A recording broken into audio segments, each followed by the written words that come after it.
بسم اللہ الرحمن الرحیم۔ یتیموں اور غلاموں کے لیے رحمت۔ اس میں ہم پہلے دیکھتے ہیں یتیموں پر شفقت اور رحمت۔ یتیموں اس کا پہلی ہیڈنگ ہے یتیموں کی سرپرستی۔ پہلے دیکھتے ہیں کہ یتیم کہتے کسے ہیں۔ کہتے ہیں کہ وہ کم سن بچہ جو باپ کے سائے محبت سے محروم ہے۔ معاشرے کے ہر فرد کا فرض ہے کہ اس کو آغوش محبت میں لے، اس کو پیار کرے، اس کی ہر طرح خدمت کرے، اس کا جو متروکہ مال و اسباب ہے اس کی حفاظت کرے۔ متروکہ مال کہتے ہیں جو اس کا والد جو مال چھوڑ کر کے مر چکا ہو، ترکہ کہتے ہیں اسے، یا متروکہ کہتے ہیں۔ اس کی تعلیم و تربیت کی فکر رکھے، باشعور و بالغ ہونے پر اس کی باپ کی متروکہ جائیداد اس کو واپس کر دے جب بھی وہ بلوغت کی عمر کو پہنچ جائے، اور یتیم لڑکوں کی حفاظت اور ان کی شادی بیاہ کی بھی فکر کرے۔ یہ وہ احکام ہیں جو مکہ کا یتیم پیغمبر صلی اللہ علیہ وسلم اپنے ہمراہ لایا تھا۔ عرب میں روزانہ کے قتل و غارت اور بدامنی کے باعث یتیموں کی کثرت تھی، مگر جیسا کہ چاہیے ان کی پرورش کا سامان نہ تھا، وہ اپنے باپ کی وراثت سے محروم رہتے تھے، کیونکہ چھوٹے بچوں کو وہ وراثت نہیں دیا کرتے تھے، اور نہ سنگ دل عربوں میں عام طور سے ان کے ساتھ رحمت و شفقت کا جذبہ تھا۔ قرآن مجید میں ان کی بدسلوکی کا ذکر بار بار کیا گیا۔ مثلاً ارشاد باری تعالیٰ ہے أَرَأَيْتَ الَّذِي يُكَذِّبُ بِالدِّينِ فَذَلِكَ الَّذِي يَدُعُّ الْيَتِيمَ۔ کیا تو نے اس شخص کو دیکھا ہے کہ جو روز جزا کو جھٹلاتا ہے؟ یہ وہی ہے جو یتیم کو دھکے دیتا ہے۔ اب قرآن مجید و فرقان حمید میں یتیم کے بارے میں اللہ تبارک و تعالیٰ نے کیا ارشاد فرمایا ہے، تو دوسری ہیڈنگ ہے قرآن کی روشنی میں یتیم پر شفقت و رحمت۔ قرآن مجید میں یتیم کی حق رسی، سرپرستی اور اس سے حسن سلوک پر بہت زیادہ زور دیا گیا ہے، جیسا کہ ان آیات سے ظاہر ہوتا ہے۔ بسم اللہ الرحمن الرحیم۔ الم یجدک یتیما فآوی، اور پھر اگلی آیت ہے اس سے دو آیتیں آگے چھوڑ کر کے فأما الیتیم فلا تقہر۔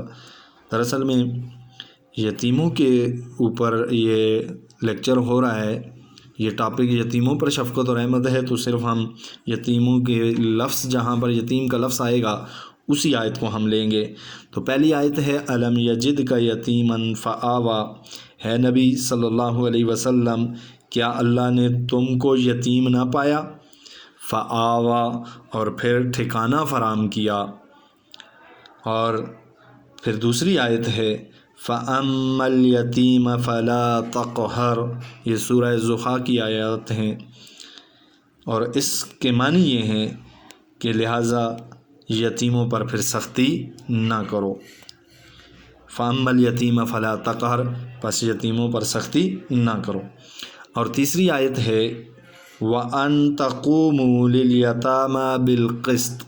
سورہ نساء کی آیت ہے، اور یہ کہ یتیموں کے لیے انصاف پر قائم رہو، یہ اس آیت کا ترجمہ ہے۔ اگلی آیت ہے، چوتھی آیت ہے وَلَا تَقْرَبُوا مَالَ الْيَتِيمِ إِلَّا بِالَّتِي هِيَ أَحْسَنُ حَتَّى يَبْلُغَ أَشُدَّهُ۔ سورہ انعام کی یہ آیت ہے، اور اس کا ترجمہ یہ ہے، اس میں اللہ یہ فرماتے ہیں اور یہ کہ مال یتیم کے قریب نہ جاؤ مگر ایسے طریقے سے جو بہترین ہو، یہاں تک کہ وہ جوانی کو پہنچ جائیں۔ حتیٰ یبلغ اشدہ، یہاں تک کہ وہ سن رشد کو پہنچ جائیں، یعنی جوانی کو پہنچ جائیں۔ یعنی آپ ان کے مال تک جا سکتے ہو، لیکن ان کے مال کی حفاظت کے لیے جا سکتے ہو، اس مال پر قبضے کے لیے ان کے مال کے پاس نہیں جا سکتے۔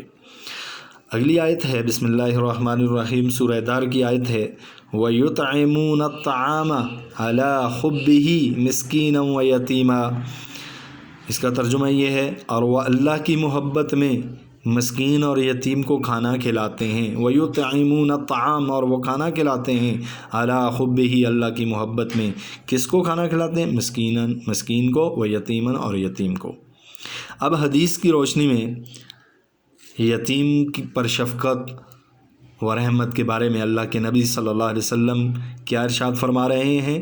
احادیث مبارکہ میں بھی یتیم کی سرپرستی اور دیکھ بھال پر حضور نبی کریم صلی اللہ علیہ وسلم نے بہت زور دیا ہے، جیسا کہ ان حدیث سے ظاہر ہوتا ہے۔ حضور نبی کریم صلی اللہ علیہ وسلم نے یتیموں کی نگہداشت کی فضیلت بیان کرتے ہوئے فرمایا، 2 انگلیوں کو آپس میں جوڑا اللہ کے نبی صلی اللہ علیہ وسلم نے، شہادت کی انگلی اور درمیانی انگلی کو ملاتے ہوئے اللہ کے نبی صلی اللہ علیہ وسلم نے فرمایا، انا و کافل الیتیم فی الجنت ہاکذا۔ بخاری و مسلم شریف کی یہ حدیث ہے جس کا ترجمہ یہ ہے کہ حضور نبی کریم صلی اللہ علیہ وسلم نے فرمایا، میں اور یتیم کی نگہداشت کرنے والا جنت میں یوں ہوں گے، اور اپنی دونوں انگلیوں کو حضور نبی کریم صلی اللہ علیہ وسلم نے کیا کیا؟ ملا لیا، یعنی ساتھ ساتھ ہوں گے۔ دوسری حدیث کہ مسلمانوں کا سب سے، اللہ کے نبی صلی اللہ علیہ وسلم فرماتے ہیں کہ مسلمانوں کا سب سے اچھا گروہ وہ ہے جس میں کسی یتیم کے ساتھ بھلائی کی جا رہی ہو، اور سب سے بدترین مسلمانوں کا گروہ وہ ہے جس میں کسی یتیم کے ساتھ بدسلوکی کی جاتی ہو۔ تو اس طرح حضور نبی کریم صلی اللہ علیہ وسلم کی ان حدیث سے ہمیں یہ پتہ چلتا ہے کہ ہمیں غلاموں کے ساتھ بھی اچھا برتاؤ کرنا چاہیے، کیونکہ رسول اللہ صلی اللہ علیہ وسلم خود غلاموں کے لیے بھی رحمت اور شفقت بنا کر کے بھیجے گئے۔ ایک حدیث میں اللہ کے نبی صلی اللہ علیہ وسلم نے فرمایا بھی ہے کہ تمہارے غلام تمہارے بھائی ہیں جن کو اللہ تعالیٰ نے تمہارا ماتحت بنایا ہے، تم جو خود کھاؤ وہی انہیں کھلاؤ، اور جیسا خود پہنو ویسا ہی انہیں پہناؤ، اور ان کی طاقت سے زیادہ ان پر کام کا بوجھ نہ ڈالو۔ تو ان آیات اور احادیث سے یہ ثابت ہوتا ہے کہ اللہ کے نبی صلی اللہ علیہ وسلم غلاموں کے لیے بھی شفقت اور رحمت بنا کر کے بھیجے گئے۔